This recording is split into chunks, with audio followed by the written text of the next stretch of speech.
Iki pancen kowe wong dibayar lanang dhewe te kowe bersyukur nok. Iya. Iki kowe tok nok, aku lek sak grup nok. Tenan kok. Iya iya. Iki anakku lanang si Nanang iki sing ngersake utawa masih mantene. Oh, nggih. Iya. Lintang Asmara. Heeh. Kalian panjenengan? Iya. Iya. Bar iki apa meneh wong iki pokokan sing liyane pokokan kowe do linggo, do dahar, do ngunjuk ya. Iya, dikepenake. Iya.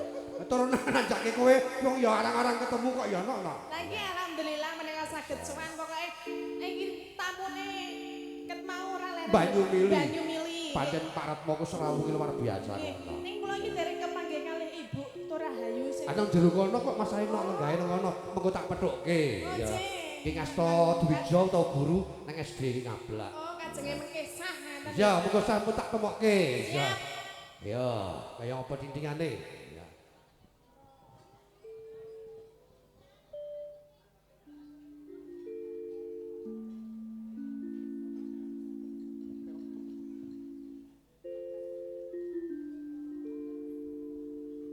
Rayu tresna mungkin raya tampa. Waduh, ya. Susatro neng atiku. Wong bagus antep narasatimu tresnaku.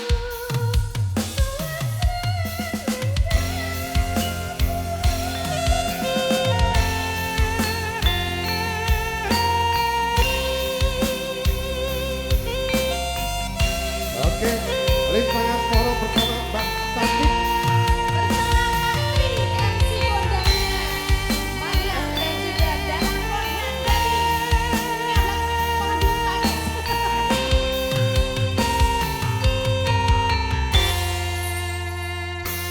Siang pat para ratri mongeleng manis sing ati setiaku pengen anduweni marang sang tiap sulaki.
iki Jenengan luar biasa nek bab nadane adu oke munggah akeh modon.